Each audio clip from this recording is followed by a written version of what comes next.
Charanarvindabhyan namaha. Shri Gurubhyo namaha. Harihi Om. Narayanam Padmabhuvam Vasishtham Shaktin cha Tatputra Parasharam cha Vyasam Shukam Gaudapadam Mahantam Govinda Yogindra Mathasya Sishyam Shri Shankaracharya Mathasya Padmapadancha Hasta Malakancha Shishyam Tantotakam Vartikaaramanyanasmadgurun Santatamanatosmi. So, the first round of questions from Sishya to the Guru are these three. Bhavasindhumetam katham tareyam. How to cross over the ocean of samsara. Kava gatihi. What is the destination after crossing over the ocean of samsara? And katamaha astyupayaha. What are the accessories that I need to cross the ocean of samsara? And the answers to these questions were Jnanam, the knowledge of self and non-self. The knowledge of self and the non-self. Vedantartha jnanaha. Vedanta differentiates between self and non-self. Vedanta tells what is the original self. I. So that jnanam is the means by which the ocean of samsara can be crossed. And once I cross over the ocean of samsara, what is waiting for me? Parama Anandam. An unlimiting, unconditional, infinite Ananda is what waiting for me. And what are the accessories? Upayaha, Shraddha Bhakti Dhyana Yoga Davaihi. Intense faith in the words of Guru Shastra Upatesha, Bhagavad Bhakti, and constant contemplation of the Jnanam are the accessories with which the ocean of samsara can be crossed with Jnanam, the Guru answered. And the Guru says, all the problems happens because of the bondage due to avidya or ajnana. Ajnana bandhaha or deha bandhaha or avidya bandhaha. The Guru propped the carrot in front of the Sishya, and the Sishya, being very smart like all of you guys, holded on to the carrot, and then he posed other questions, another second round of questions to the Guru, for which the answer is going to be the entire text of Vivekachudamani. So what are the questions the Sishya asked? Ko nama bandhaha. You say something about body, bondage, avidya. Can you please explain that? What is that bondage? Kathamesha agataha. You said the original shloka that the Guru said was, you are Paramatma, but you have the problem of misidentification, right? So if I were the Paramatma, if I was the Sarva Shakta, how can something bind me? You know, if I am a person, if a policeman comes and puts restraints on my hand, he has more power than me. That is why he can put a restraint on me. But the Guru says you are the Paramatma. But if you are restrained, then is there something else which has got more power than Paramatma? And if such thing existed, then how can I be called as Paramatma? Because Paramatma is Sarva Shakta, omnipotent. You know, he cannot be won over. How can something avidya can win over me if I am the real Paramatma? Questions. How does it arise and how does it exist? And more importantly, hey, if you tell me all those things, that is fine, well and good, but really, please tell me how to get rid of that bondage. You tell me, you are telling I am the Paramatma, but I am being bound. How to get rid of that bondage to enjoy my Paramatma hood? Katham vimokshaha. And he also asks two more questions. What is the anatma?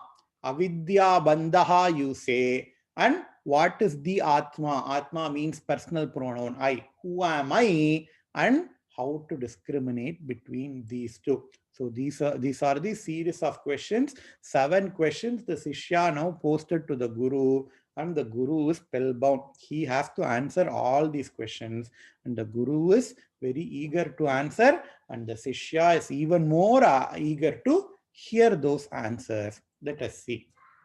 And before going to the answers, the Guru says the means by which this jnanam can be incorporated properly is Shravanam, Mananam, and Nididhyasanam. Shravanam means listening the concepts from the Guru. That is what we are all doing right now. The second step is Mananam, is to understand that concept without any questions. So if you have any questions, ask.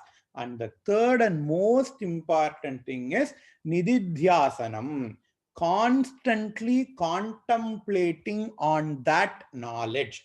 Instead of making Vivekachudamani as a once in a week thing from 8:30 to 9 o'clock on Wednesday evenings, make Vivekachudamani, remember the concept studied in Vivekachudamani throughout the day 24/7, and that series Shravanam, Mananam, Nididhyasanam will increase the benefit of the knowledge. Remember the Tirukkural, Karka, Kasadara Karka, Karpavai Katrapin, Nirka Adarkuttaga. Understand, learn, listen, Shravanam, Karka, Kasadara Karka. Understand it without any doubts, and Nirka Adarkuttaga, being established in that knowledge. Okay, all the prelude is all very good. Please tell me the knowledge. The Sishya asks, and the Guru is going to answer how to discriminate between the self and non-self. What is non-self? That is what he is going to give to the Sishya. And for that, he is going to employ the following approach. What is the approach? On the left side, we have a stone. On the right side, we have a statue. If I say that statue is in the stone, do you guys agree or disagree? Some people will agree, some people will disagree. Why? Because the statue came from the stone, that is true, but the stone has got some extra portions other than the statue. The role of the sculptor is to remove all those extra portions that does not belong to the statue, and once all those extra things are removed, the statue becomes visible. Right? In the same way, what the Acharya, the Guru, is going to do, the Guru is going to negate all the things, all the anatma things that are around us, and whatever that is left behind is going to be the Atma. Just like how the sculptor negates all the unstatue things from the stone in order to produce a statue, the same way the Guru is going to negate all the anatma things that are surrounding us, and whatever that is left behind after negating all the anatma is going to be Atma. Right. So that is the logic that the guru is going to follow. So he is going to enumerate all the anatma things that are surrounding us. And how is the guru going to tell? See, you all have signed up for a Vedantic class, a Vivekachudamani class. But today we are going to study physics, chemistry, and biology. See, just by studying Vedanta, you can be masters in all the three fields: physics, chemistry, and biology. How is that going to happen? Let us see. What is anatma? Anatma is all other things other than I. The total universe minus I minus atma is anatma. Right? Hence, if I want to study the anatma, I have to study the total universe, the cosmology. Right? So, Vedas has proposed a theory of creation, just like how the scientists propose a theory of creation called as Big Bang theory. How does the universe come, come into existence? The common theory that all the physicists that agree upon is the theory of Big Bang. They say everything was existing in the space. The space was crunched as a dimensionless point. But 13 billion years ago, there was a big bang by which the space extends upon itself, extended onto itself. The space expanded onto itself, and all the things are miraculously created on the universe. That is the theory of Big Bang. But Shastra has got its own theory of creation called as Vedic Big Bang. We can call this theory as Vedic Big Bang. Okay, how does the creation go, and what is the pramana? We all ask. Again, we can go to Taittiriya Upanishad. We all chanted Atmana Akasha Sambhutaha Akashad Vayuhu Vayoragnihi Agneraapaha Adbhyah Prithvi Prithivya Oshadayaha, says Taittiriya Upanishad. The first thing that is created was the space, just empty space. And it is very hard to understand because space is capacity to hold things. We cannot visualize space. Before 100 years or 50 years, people were not even buying the fact that space can be created. I have told in the previous class, the Newtonian mechanics takes space for granted. It tells space always existed and it will continue to exist as a as a fundamental entity which cannot be changed. That was the Newtonian concept of space. But all those things changed after Einstein came, in 1900s, right? But the Taittiriya Upanishad was written, was manifested so many years ago. It says Atmana Akasha Sambhutaha. The space itself was created, and the space is the first element to be created, says Taittiriya Upanishad. And Akashad Vayuhu. So after space, the next element to be created was Vayuhu, air, gas molecules. And Vayoragnihi. The next element to create was Agnihi, fire, energy. Fire, Agni means, literal meaning of Agni is fire. But here we can say it is energy. So the space was the first thing to be created.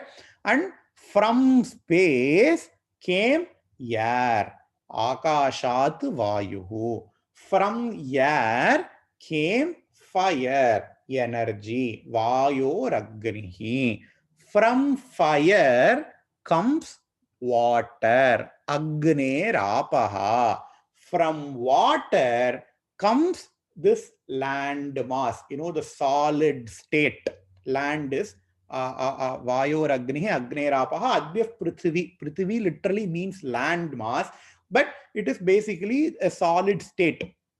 So if we see, air is gaseous in nature, fire, the nature of fire is plasma, water is liquid, land is solid. So all the four states of nature is what is being represented as the the five subtle elements. Space is normally not considered as a separate entity in science, but Shastra considers space as a separate entity. So all the five states of existence, space, gas, liquid, solid, and plasma. All these things were created in that order: space, air, fire, water, and land. Akashad vayuhu, vayoragnihi, agnerapah, adbyah prithvi, prithivyaho, adbyah prithvi. So this order is very important for the purposes which we will be discussing later. So these five elements were created, but the problem was these five elements were subtle in nature. Subtle means not available for our sense organs, intangible. That is called as subtle. That is not available for our senses, intangible. I have a laptop in front of me that is tangible because I can see it with my eyes, I can touch it with my hands. So that is tangible, but subtle. Mind is a subtle thing. Nobody can see mind. Nobody can see intellect.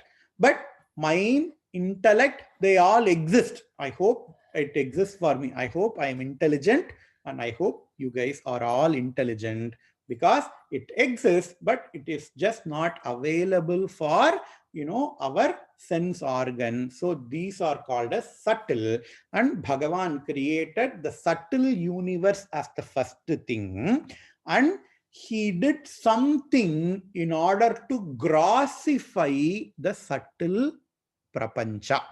So the sukshma prapancha was sukshma akasha, that is subtle space, sukshma vayu, that is subtle air, sukshma agnihi, that is subtle fire, sukshma water, sukshma apaha, that is subtle water, and subtle land, sukshma prithvi. But now we see all those five elements with our eyes, right? So Bhagavan has done something. He has performed a magic in order to convert all those subtle elements into the gross elements that is available for our perception.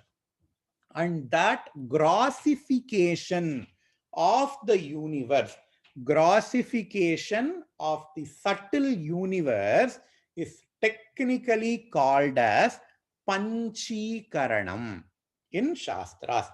Panchikaranam means the grossification of the subtle universe so that it is available for our perception. And how does Bhagavan, how do Bhagavan does that magic? What is the basis behind the Panchikaranam? Shastra tells all those things. Apparently, what Bhagavan does is that in order to produce gross space, he takes 50% of subtle space. We have 100% gross space. Imagine. So that is this box. The half of the box, 50% of gross space, he fills with subtle space. So that is the 50%. He divides the remaining 50% into four equal pieces. So 150%, he takes the majority, he takes the corresponding subtle element. He divides the remaining 50%, that is 1/8. This is 1/2. And 1/8, he takes subtle air. 1/8, he takes subtle fire. 1/8, he takes subtle water. And 1/8, he takes subtle land. And he mixes all those things in order to give us gross space. I hope it is clear. So in order to derive at gross space, he takes 50% of subtle space and 1/8 percentage of air, 1/8 percentage of subtle fire, 1/8 percentage of 1/8 fraction of subtle water, and 1/8 fraction of subtle land in order to get us gross space. And what happens with gross air? He takes 50% of subtle air and then 1/8, 1/8, 1/8, 1/8 fraction of the remaining other four. So he basically mixes the Sukshma prapancha. He basically mixes the Sukshma Pancha Bhutas in a differing proportion with the corresponding Sukshma element as 50% in order to arrive at the gross element. So gross element has got 50% of subtle air and 1/8 of all the other things. And the same is true for gross fire. 50% of subtle fire and 1/8 of subtle space, 1/8 of subtle air, 1/8 of subtle water, 1/8 of subtle land. And for gross water, he takes 50%, 1/2 of subtle water and 1/8 of space, air, fire, and land. And finally, for gross land, for Sthoola Prithvi, he takes 50% of Sukshma Prithvi and then 1/8 fraction of Sukshma space, Sukshma air, Sukshma fire, and Sukshma water. Why does he do it? And how do we know all these things are possible? Let us take air for example. We say it is air, but the air has got some moisture in it. That is the content of water. So the Sukshma, the Sthoola air, the gross air that we see, it is not just air. It's got majority of it is air, but it's got some moisture content. We all know, we all have hydrometers. We say, hey, I have to increase the moisture, I have to decrease the moisture, relative humidity, blah, blah, blah, in order to make ourselves, convenient, in order to make the environment convenient. We say all those things. And where does the humidity comes from? Humidity literally means it is the aspect of water. And air also has got tendency to conduct heat, right? How does the heat gets conducted through the air? Because of the subtle fire element that is present in air, the gross air can conduct heat. And air occupies space, right? Because of the subtle space element that is present in the gross air, it can occupy space, and air has got capacity to even move solids along itself because of the subtle Prithvi element that is present in the Sthoola air. Okay, we all understand this. We have Sthoola Prapancha, we have Sukshma Prapancha, that is subtle Panchabhutas. From the subtle Panchabhutas came the Sthoola Prapancha, that is Sthoola Panchabhutas. Okay, I understand. So we all are present, we all interact with the Sthoola Prapancha, which is gross universe, and that is made up of space, air, fire, water, and land. I hope you guys can understand this, and there is no question about it. Whatever the things that we see around us, it is going to be either space, that is empty space, or gas, or liquid, or plasma, or solid. So that is the Sthoola Prapancha. I hope up to this it is all clear for you guys. Now we are going to see one more complexity. Even though we say the space, the air, the fire, the water, and the land, they all are Sthoola. They all are gross universe. they have varying level of grossness among them. There is a gradation of grossness among the Panchabhutas. What is the gradation of grossness? What is grossness? Previously, we defined grossness as available for sense perception. That is what we define as grossness, right? Available for sense perception. And Shastra says all these five Panchabhutas, even though they all are gross, even though it is a gross universe, Sthoola prapancha, the degree of grossness varies among the five Panchabhutas. How? The first one, that is the subtle among the gross, is space. The space has got the property of Shabda. Shabda means sound, right? The property of the space is Shabda. You know, if we have an empty conch, inside the conch there is space. If we put it under our ears, you can hear a noise. That is a very basic thing. But the original intended meaning of Shabda to space is Vedas.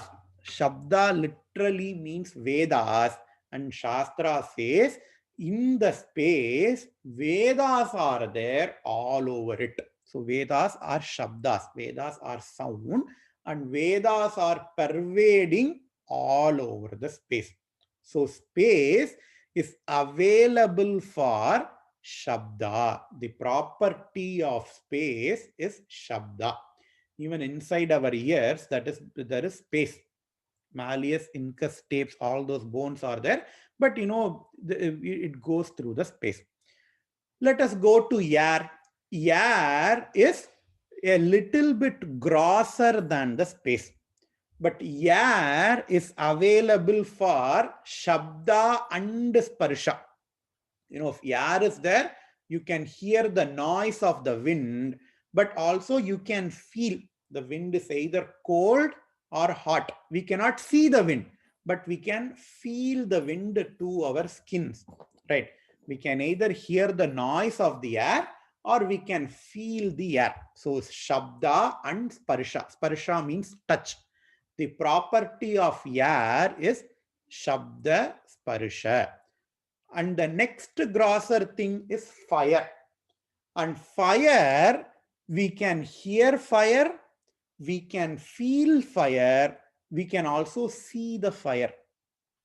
We cannot see air, but if a fire is burning, we can see the fire as well, right? So fire has got property of Shabda, Sparsha, and Rupa. So the property of space is just Shabda. The property of air is Sabda Sparsha. The property of fire is Shabda Sparsha Rupa. So it is even little bit more grossified than air. What about water? Water is on the next step. And water has got the property of Sabda, Sparsha, Rupa and Rasa. You can see water, you can feel water, you can hear water, you can also taste the water. We cannot taste the air. We cannot taste the space. We cannot taste fire. You know, if we put our tongue into the fire, you don't taste anything. The tongue will just burn it off. You cannot taste the fire, but water can be tasted in addition to being seen, heard, and felt. So, Sabda, Sparsha, Rupa, Rasa. These four are the properties of water. And what about Prithvi?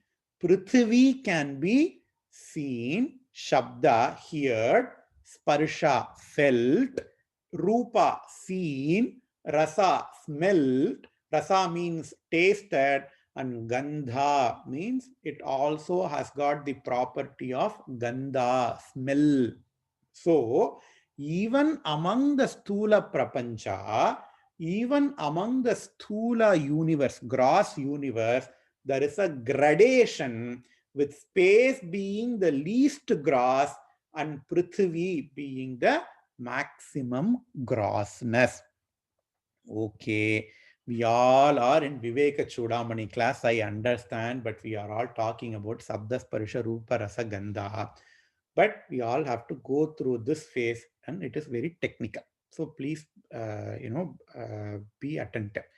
And these five things, Shabda, Sparsha, Rupa, Rasa, Gandha, these five things are called as Tanmatras. Panchatanmatra Shayaka. We all have heard this somewhere, right?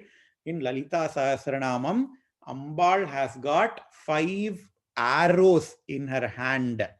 Pancha Tanmatra. What are those arrows? Physically, they are all being represented as 5 flowers. But, the deep philosophical meaning is that Ambal has got these 5 sensory objects in her hand. Pancha Tanmatra Shayaka. Okay, these 5 are called as Tanmatras. These 5 are called as sensory objects. Now, let us come to our gross body.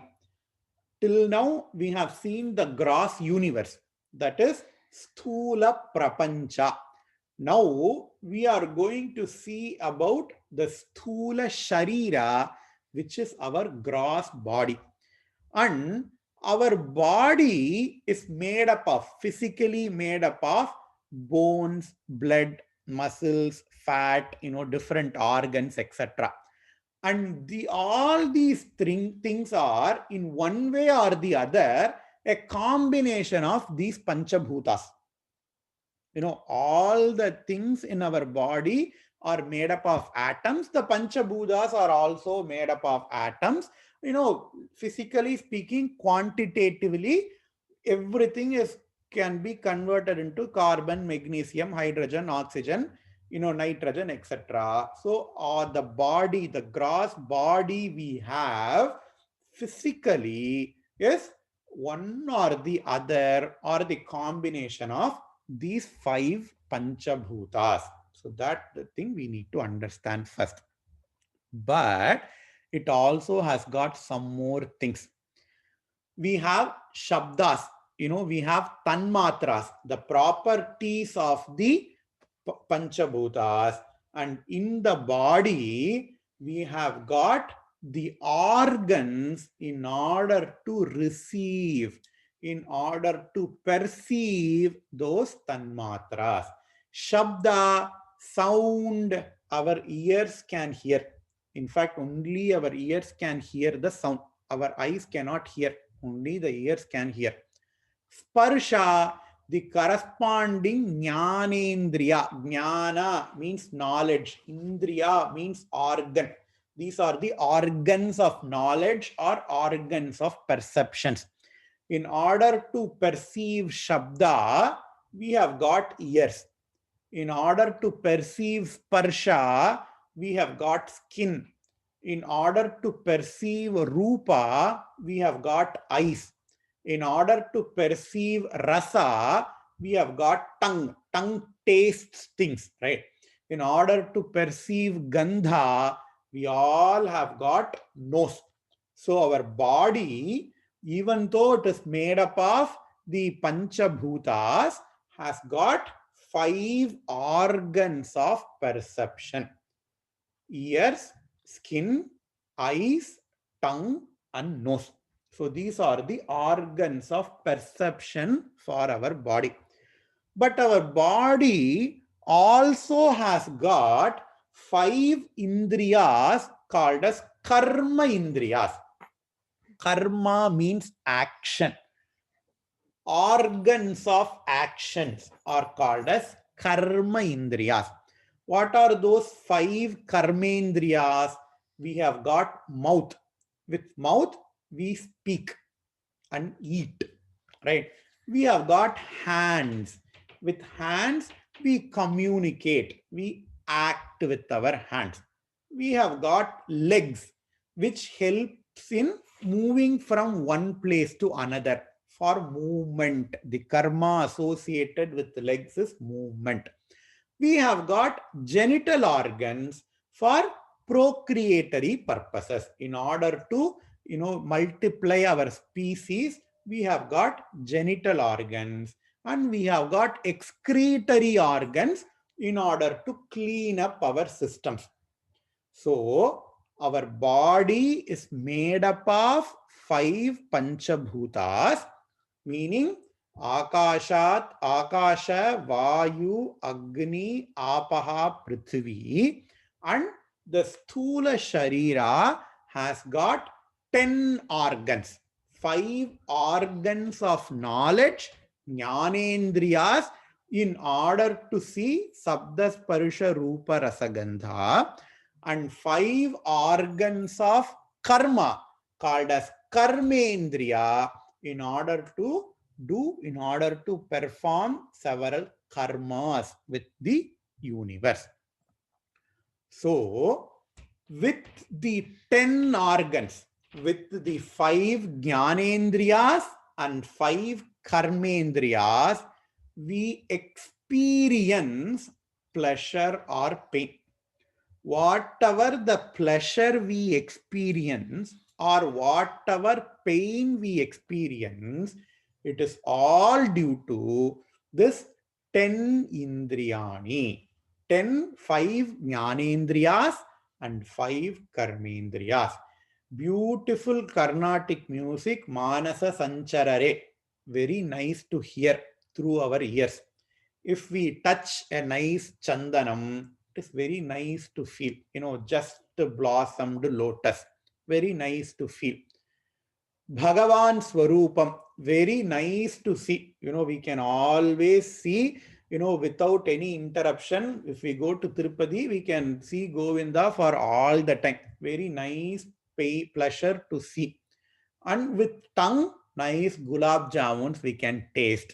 With nose, nice smell, nice agarbatti smell, we can smell. But pains are also possible with these 5 jnanendriyas. We can hear some narasa music. We can feel, now winter is going to come. Too hot, too cold, it can be pain. Very unwanted things are going to be pain for our eyes. Bad food can be pain for our tongue, and bad smell can be pain for our nose as well. So, with the 5 organs of Jnanendriyas, we experience pleasure and pain. And with the 5 organs of Karmendriyas also, we experience pleasure and pain. Very nice to talk to some friends. That is pleasure for our mouth. But, if you want to scold someone, that is pain for our mouth. So, with all those Jnanendriyas and Karmendriyas, we experience pleasure or pain. And what is the source of pleasure and pain? The 5 tanmatras, Sabda, Sparsha, Rupa, Rasa, Gandha, and the actions. All those things are going to be the source of pleasure and pain, and the experiencer is going to be our body. The source is going to be the universe, the prapancha. The experiencer is going to be our body. Okay. So the Sthoola prapancha is the source. The Sthoola sharira is going to be the experiencer. And when are we doing all these transactions? We are doing all these transactions with the Sthoola prapancha during our waking up state. I speak with my physical mouth when I am waking up. I see with my physical eyes when I am waking up. I walk with my physical legs when I wake up. So, when I wake up, the Sthoola Sharira interacts with the Sthoola Prapancha. So this is what I want to convey in today's class. When I wake up, during waking up state, the Sthoola Sharira, which is composed of the 5 Sthoola Panchabhutas, which is composed of the 10 organs, 5 Jnanendriyas and 5 Karmendriyas, interact with the Sthoola Prapancha, which consists of the 5 elements as well. And technically, the waking up state is called as Jagrat Avastha. State means Avastha. The waking up state is called as the Jagrad Avastha. And Shastra give a technical name for the person who is waking up. Individually, we all are called as Vishwa. Vishwa is the waker. It is a common name given to the person who is waking up.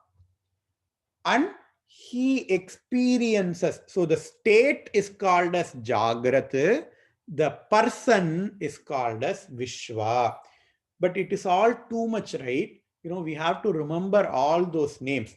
That is why we have several texts in Lalita Sahasranamam.